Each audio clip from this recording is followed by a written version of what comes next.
Are you struggling to run longer? Well, if that is the case, then you are in the right place. Because in this video today, I'm going to share 10 of my best known principles, which I have applied over the years and have increased my running volume.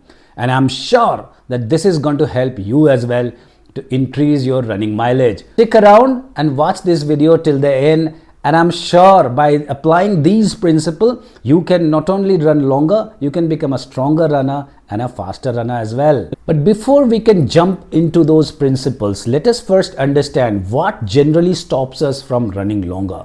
Well, this could be because of three reasons. Number one, respiratory exhaustion. This is a feeling where you feel that you can no longer take more oxygen, or oxygen is not available in this world, and you just get exhausted. It's a feeling which we all had when we started running during our early beginning days, and it's a very common feeling. So the first is respiratory exhaustion. The second is muscular or soreness or exhaustion. This is a feeling wherein you feel hurt. Your muscles started hurting, your legs, glutes, ham, they starts hurting, and you are not trained in your early days. You will feel these, and this will stop you from running longer. And third is purely mental, where we are not generally tuned to run longer. So the mind tells us not to go anymore. There is no fun running longer, and we just give up. So we need to be mentally tuned as well. So these are the three generally accepted reason or bottlenecks which stops us from running longer. Now, when we will be discussing these 10 principles, you will see all these bottlenecks are taken care of one way or the other by these hacks or tips that I'm going to share now. Tip number one, be structured, be disciplined, and be process oriented. So running is a long-term game. And so you have to be structured and disciplined like any other profession. So be a bit more serious. Do not just be casual, just wake up and start running. Take care of your running, track your running, whether through your watch or app. Be a bit more serious. Plan your running. When are you going to have rest days? How many days in a week you are going to run? When are you going to do the speed sessions? Everything has to be incorporated. Give a little bit of more thought. Be focused, and you need to plan well, because failing to plan is planning to fail.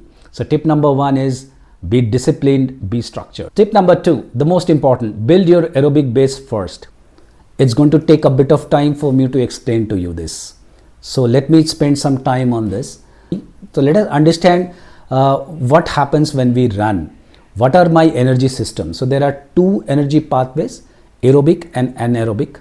So when we say aerobic, it's a system where the oxygen is absorbed through lungs and through the capillaries in the blood, it goes to the cells, wherein the oxygen in presence of the food, which is principally fat and carbohydrate, is oxidized in the cell, which is called mitochondria. Within the cell, mitochondria is the powerhouse in basic biology we have understood, and ATP, adenosine triphosphate, or your energy currency, is produced as a byproduct, and ATP is used as an energy, and your muscular contraction and running or other activity happens.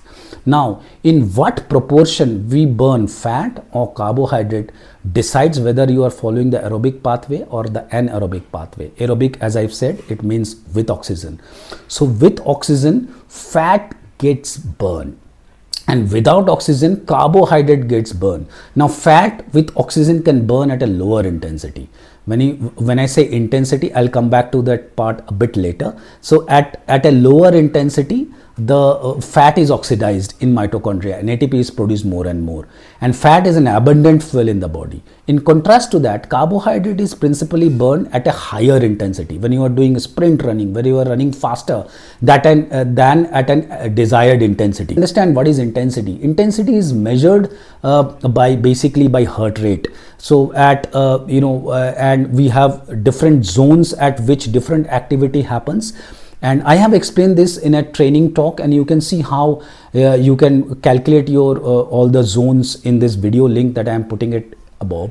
So it's generally accepted that at about 60 to 70% maximum of your heart rate, 60 to 70% level of your maximum heart rate, which is your zone 2, in a zone of 1, 2, 3, 4, 5, the zone 2, 60 to 70% of your max heart rate There are other similar formulas which has been discussed in that video. You can find it interesting. At 60 to 70% or your zone 2, that range, if you maintain while running, you will be principally burning fat. And above that heart rate beat, you will be principally burning more of carbohydrate than on fat. So what happens when you burn fat, and why are we recommending you to burn fat? So when you are doing when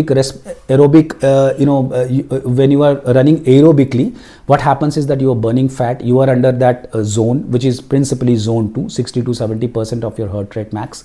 If you are running in that zone, more and more fat you are burning, and the byproduct is carbon dioxide and water. There is nothing harmful produced here at a very low intensity. You are burning fat. Fat is an abundant source of fuel which is there in your body. You are taking fat, you are becoming efficient, and you are burning at a lower intensity. What happens? You are not injured much at a lower intensity. So you can take fat from your body, burn it, and you can therefore, as a common sense, you can run for higher distances. Longer time you can run for. The moment you exit that zone 2 and straightway go to higher and higher zones, you are principally leaving the fat and more carbohydrate is burned. Now the byproduct of carbohydrate burning or carbohydrate oxidation is lactate, as well as hydrogen ion is produced. Now that causes problem. When I say causes problem, there are other science involved in it. I would not like to complicate that here, but understand that hydrogen ion that are produced, they are principally responsible for causing the muscles to become acidic and muscle soreness happen, muscular fatigue happens, muscular cramp starts happening, and the lactate clearance, if you increase the speed more and more, the lactate clearance becomes slower than the way it is produced, and the body builds up those lactate. That causes problem. So therefore, in the initial days, and when you are a beginner runner or intermediate runner, or you are in a beginner part of the training block, it is always recommended that you build your aerobic base or become a fat burning runner first. So what also happens that when you take fat as a fuel, and at a lower intensity you keep on running, and you can run longer and longer volume, so your aerobic base starts building up. So consider this as a triangle, wherein the lower zones are your aerobic base or your zone 2, zone 1, where if you have longer distances, longer volume, and your base of the triangle is more, and after 3-4 months, depending upon your the category in which you are there as a runner, you can build up your speed sessions, which are shorter intervals but principally burning carbohydrate, and at top of it the training stacks, as we say, and it is clear in that video, you can also see. And then completing that triangle would be, you will become a complete runner. So aerobic base building is at a lower intensity, run at a lower intensity at a zone 2 level. You are burning fat, you are remaining injury free, and therefore you are running longer and longer distance. Tip number 3, keep a dedicated day for long runs. This is one of the most important advice. I cannot emphasize more. So what are long runs? Long runs are the runs which you do the longest in a week. Let's say you are running 4 km, 3 km on every other day. You can keep a dedicated day, let's say a Sunday or a Saturday, where you are going to run 20-25% more than your individual runnings. Let's say you are running 4 km, you can run 6 km to begin with, and each week you can increase by 10-15%. So, and also do take care that the overall weekly mileage should not exceed more than 20%, otherwise you will get injured. The importance of the long run is that in the long run you are going to see all those tips getting implemented, all those tricks you can implement on that long run. Long run teaches you many things. It makes you physiologically more adapting to this aerobic base building, and it also helps you to psychologically be robust. You are going to spend some more time on the road running, and therefore that tunes you to running more and to take up that mileage. Your muscular adaptation also happens during those days. Your body becomes adapting to running longer. So it's a very important run of the week. So dedicate one day for longer runs. Tip number 4. Remember, as I say, the bottleneck, one of the bottleneck was that you were feeling pain in your muscles. So you are not muscularly tuned. So do some strength training. And you do not need to go to a fancy gym and do all the other complicated stuff. You can do in your home, certain exercises like lunges, squats. You can do some resistive bands, which is easily available, and do some toning of your muscles, especially the core and the leg muscles. So this strength building is so very important, so that at a longer distance you can hold up your shape, you can run in proper form, and you can run faster as well. At least dedicate 2 days for building strength. Tip number 5, take care of running form all the time. Yes, do not overstretch or overstride, do not heel strike. These are nuances that you must always remember, because this will make you efficient runner. Then do not there are other cautions. Do not just look down and run. This is not a correct form or a posture. Your spine cords must not be bending over. You cannot bend from your waist. Keep your body relaxed but straight. Keep your jawline straight. Look at front and run.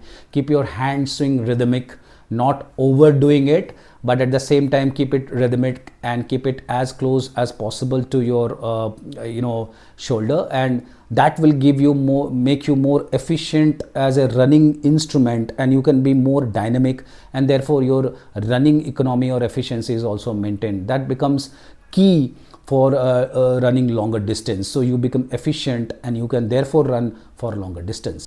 Next tip, try to do some cross training.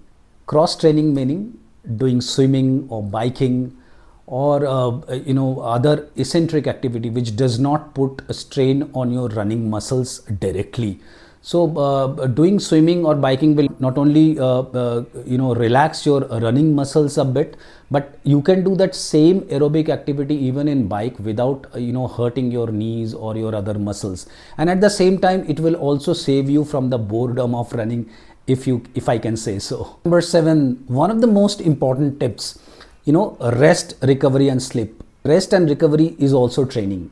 Please understand, your muscular fitness, your adaptations, your aerobic adaptation doesn't happen when you run. Your fat burning doesn't happen when you run. It actually happens 8 to 10 hours post your running. So your sleep plays a very important role. Your recovery plays a very important role. Sleep is the most simplest way by which you can recover. Please dedicate 7 to 9 hours of sleep and you will feel fresh. Closely connected to this rest and recovery is another important tip. So tip number 8 is hydration and nutrition.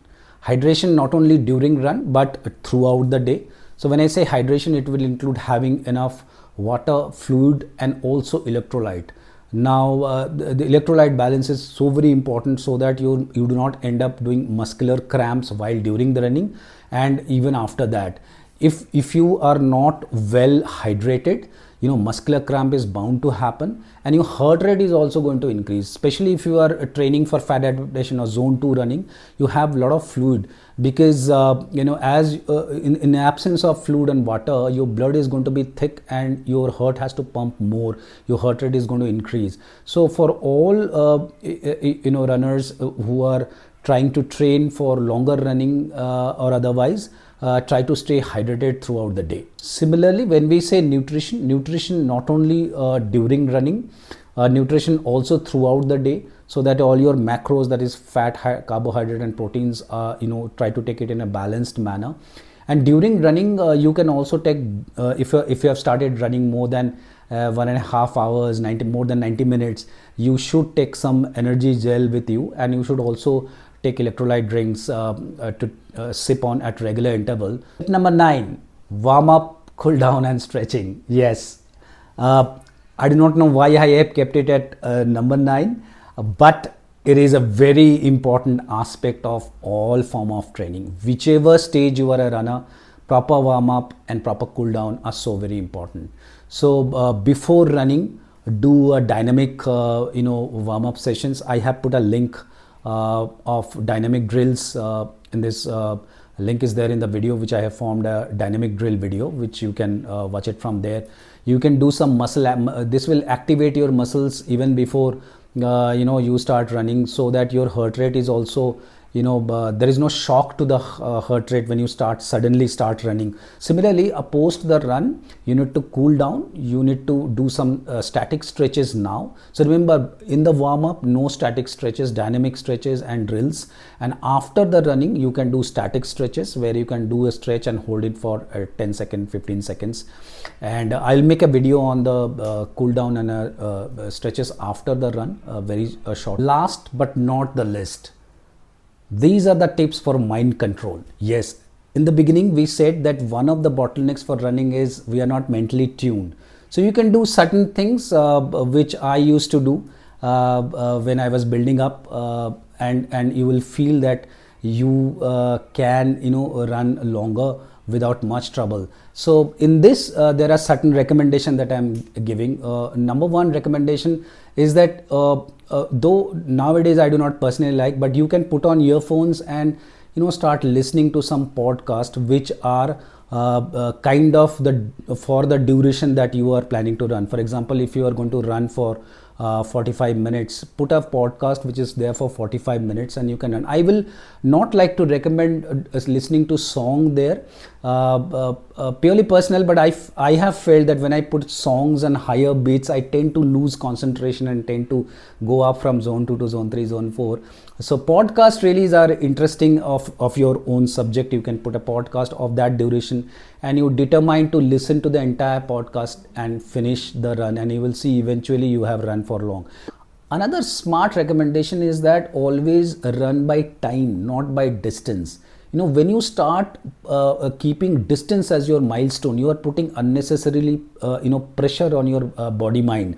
It may also happen on that day that you are not feeling that great and you may become a bit more slower, and at that time, if distance is your milestone, you will force yourself to run to a distance which may have an opposite effect in your body. You may get injured and you may not recover quickly. So I would rather like you to keep a time as a parameter. Next recommendation within this is that you can start changing routes every other day, so that there is an excitement for you to see the roads, and by the time you will be covering the distance or covering the time. Another interesting thing that you can do is that you can keep moving targets, meaning that when you are about to close your distance and you are not feeling well, or for that matter you are not mentally feeling well, I would urge you to keep a target like, okay, I will run till the next bus stop, or till the next tree, or till the next lamp post, and I'll retire. So this will kicking some bit of energy, some bit of motivation, and because it's a moving target and you can see the target, and then you can cover distance, whatever is the distance. All right, that brings us to the end of this video. So I hope you have liked it. Start applying this principle. Write back to me how you're progressing. I'm absolutely certain this has helped me over the years. It will take a bit of time, but please apply this principle and you will see that you are growing as a runner and you are able to run for longer distances.